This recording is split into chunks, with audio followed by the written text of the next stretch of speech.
Subscribe now and press the bell icon. Never miss an update. Good morning everyone. पिछली कक्षा में हम रासायन विज्ञान में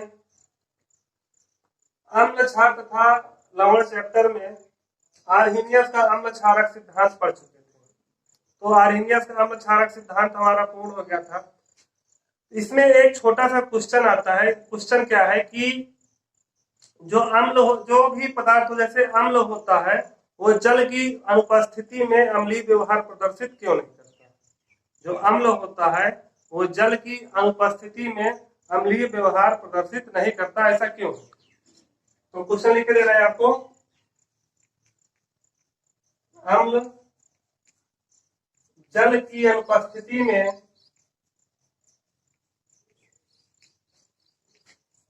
अम्लीय व्यवहार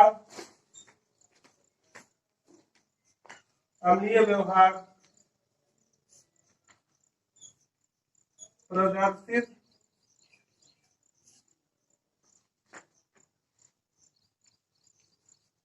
नहीं करता, क्यों? ये भी बहुत अच्छा क्वेश्चन है। आर्हेनियस के अम्ल क्षारक सिद्धांत से बना हुआ क्वेश्चन है, छोटा सा क्वेश्चन। तो इसमें हम थोड़ा समझेंगे इस क्वेश्चन में टॉपिक में है क्या। सीधी सी बात है, पूछ रहा है कि यदि आपने पढ़ा है आर्हेनियस के अम्ल क्षारक सिद्धांत में कि वे पदार्थ जो जल में घुलने पर H+ आयन दे दें, अर्थात H+ AQ एक्वस फॉर्म में दे दें, तो क्या हो जाते हैं? सभी पदार्थ क्या होते हैं? अम्ल हो जाते हैं। आर्हेनियस ने क्या कहा था? आर्हेनियस ने कहा था यदि HCl है हाइड्रोक्लोरिक अम्ल और इसे एक्वस जलीय विलयन में इसे मिलाते हैं तो यह अपने आयन H+ और Cl- में क्या होगा? टूटेगा। H+ और Cl- में क्या हो जाएगा? टूट जाएगा। क्योंकि एक्वस का मतलब ही जलीय विलयन होता है। HCl जैसे ही वाटर में जाएगा अपने आयन H+ और Cl- में टूट जाएगा। और आर्हेनियस के अनुसार चूंकि यह जल में जाने पर, जल में घुलने पर ही यह पदार्थ क्या देता है? H+ आयन उपस्थित होता है, इसमें H+ आयन देता है। इसकी वजह से ही ये क्या है? अम्ल है।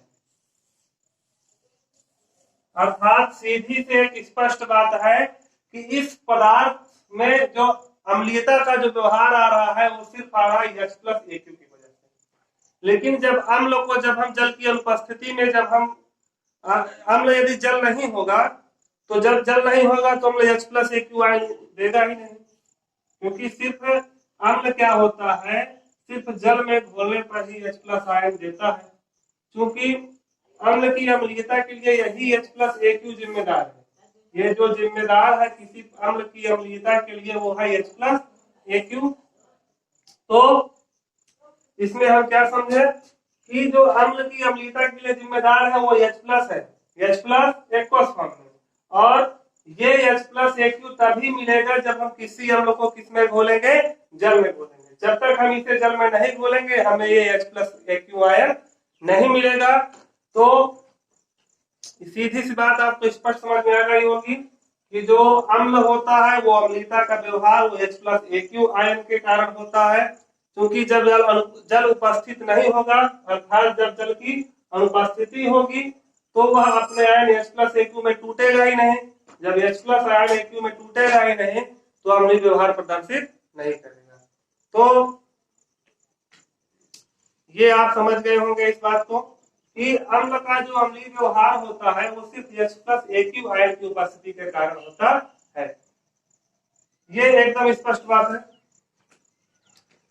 इसमें कोई दिक्कत नहीं होनी चाहिए आपको। क्योंकि जब ये पदार्थ जल में घुलेंगे, जब अम्ल जल में घुलेंगे तभी H+ आयन देंगे AQ एक्वस फॉर्म में, जलीय विलयन में H+ आयन देंगे, बाकी अन्य किसी स्थिति में नहीं देंगे। जब ये जल में डिसॉल्व होगा तभी H+ आयन देगा। तो जब जल नहीं होगा तो ये बनेगा ही नहीं। जब ये बनेगा ही नहीं तो ये अम्लीय व्यवहार प्रदर्शित नहीं करेगा। तो सीधी सी बात है कि जो पदार्थ जो जल में घुलने पर H+ आयन देगा वो अम्ल कहलाएगा।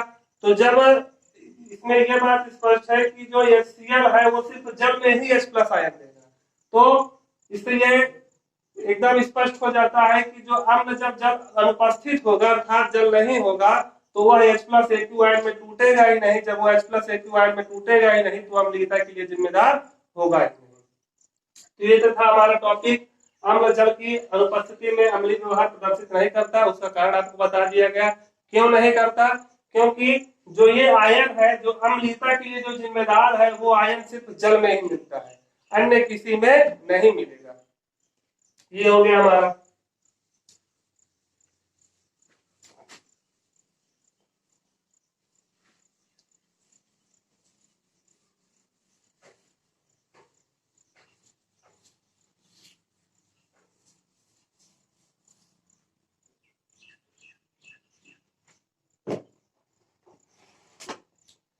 अब अगला टॉपिक पढ़ेंगे अम्ल तथा क्षारों की प्रबलता।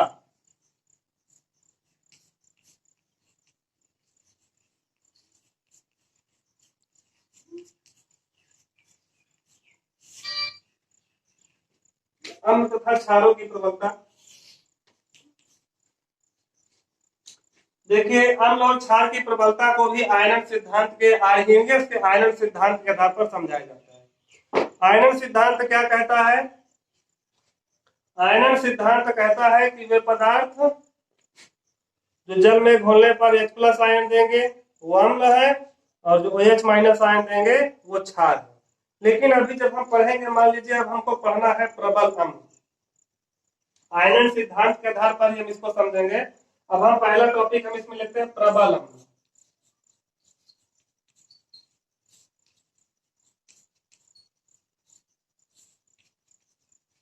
प्रबल अम्ल, ठीक है। स्ट्रॉन्ग एसिड,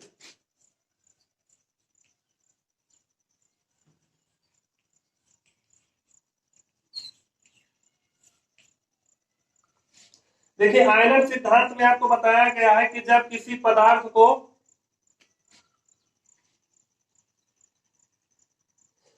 आयनन सिद्धांत में आपको बताया गया है कि जब किसी पदार्थ को किसी जल या किसी अन्य विलायक में मिलाते हैं तो वह अपने आयनों में टूट जाता है। तो अपने आयनों में टूटने को ही क्या कहते हैं? आयन कहते हैं। तो प्रबल अम्ल की पहचान हम कैसे करेंगे? मान लीजिए कोई अम्ल है और उसका क्या किए, जल में मिलाए, और वे पदार्थ जो जब वो अम्ल क्या है जल में घुलने पर लगभग पूर्णतया आयनित हो जाए, पूर्ण वियोजित हो जाए, तो उसे क्या कहेंगे? प्रबल अम्ल। प्रबल अम्ल क्या होगा कि ऐसा अम्ल जिसे ले और जल में मिलाए और लगभग पूर्णतः आयनित हो जाए तो क्या होगा? अम्ल प्रबल होगा। इसमें इसकी परिभाषा है, वे पदार्थ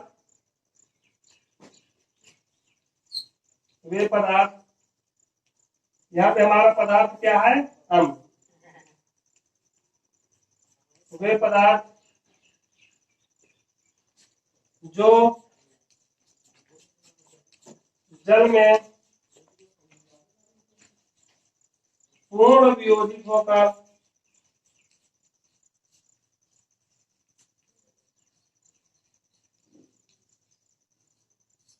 वे पदार्थ का मतलब हमारा यहाँ पे अम्ल से है, जो जल में पूर्ण वियोजित होकर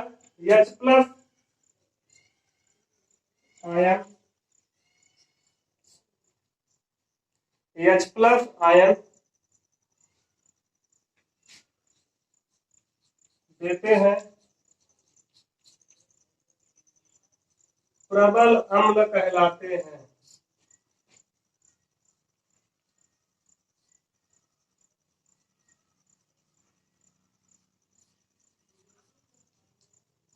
तो प्रबल अम्ल क्या होगा? ऐसा अम्ल जिसे जल में मिलाया जाए और जल में मिलाने पर वो पूर्ण रूप से अपने आयनों में क्या हो जाए?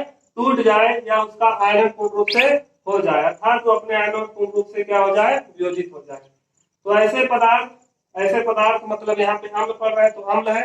वे पदार्थ जो जल में पूर्ण वियोजित होकर H+ आयन देते हैं वो क्या कहलाते हैं? प्रबल अम्ल।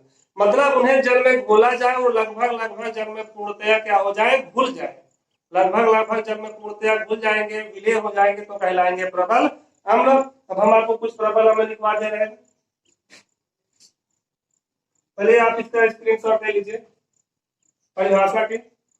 परिभाषा है, वे पदार्थ जो जल में पूर्ण वियोजित होकर H प्लस आयन देते हैं प्रबल अम्ल कहलाते हैं। H प्लस को आप हाइड्रोजन आयन कहते हैं। तो ऐसे पदार्थ जल में घोले और लगभग पूर्णतः टूट जाए अपने आयनों में तो क्या कहलाएगा, वो प्रबल अम्ल कहलाएगा। आयनों में टूटने का मतलब कि जल में घोलो और पूर्णतः घुल जाए।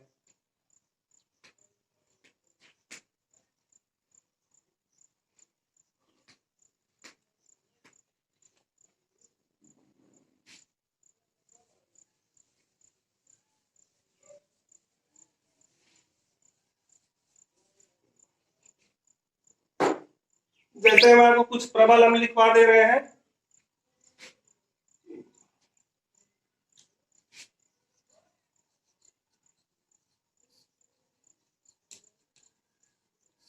एक तरफ प्रबल अम्ल बना लीजिए चार्ज, एक तरफ डाल दीजिए इसका रासायनिक सूत्र।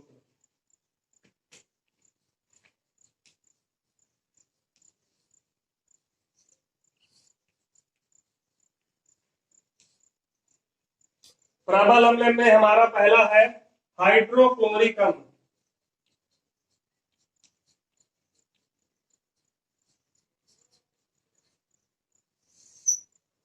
हाइड्रोक्लोरिक अम्ल, और इसका सूत्र आपको बताया गया है, इसका सूत्र होता है HCl, हाइड्रोक्लोरिक अम्ल का। दूसरा है सल्फ्यूरिक अम्ल।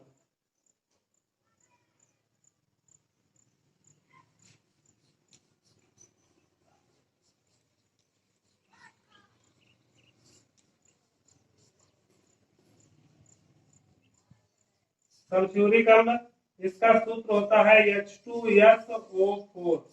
H2SO4 होता है सल्फ्यूरिक अम्ल का, H2SO4। और तीसरा प्रबल अम्ल हमारा है नाइट्रिक अम्ल।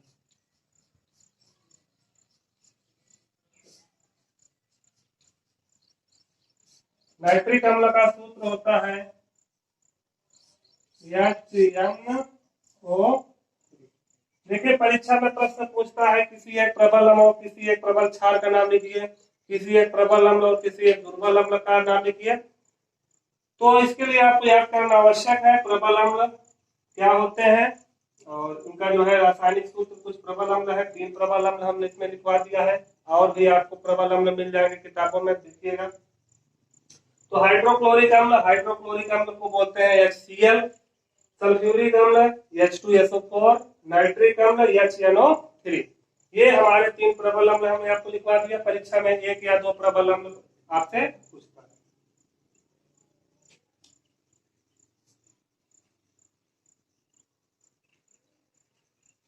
अब अगले टॉपिक में हम जो पढ़ेंगे वो पढ़ेंगे दुर्बल अम्ल।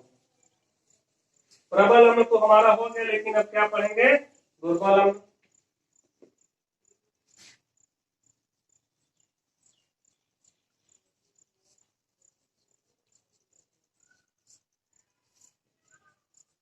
देखिए इसे हम पढ़ेंगे अगले वीडियो में, लेकिन अभी तक हमने क्या पढ़ा थोड़ा उस पर चर्चा कर लेते हैं।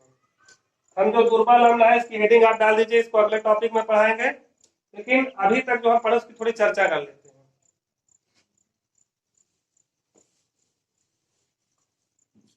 अभी हमने जो स्टार्ट किया था टॉपिक, तो हमने बताया था, क्या बताया था कि जो कुछ अम्ल होते हैं वो क्या होते हैं, अम्ल जो होते हैं वो जल की उपस्थिति में H प्लस आयन देते हैं, और जो अम्ल की अम्लीयता के लिए जो जिम्मेदार होता है वो H प्लस आयन।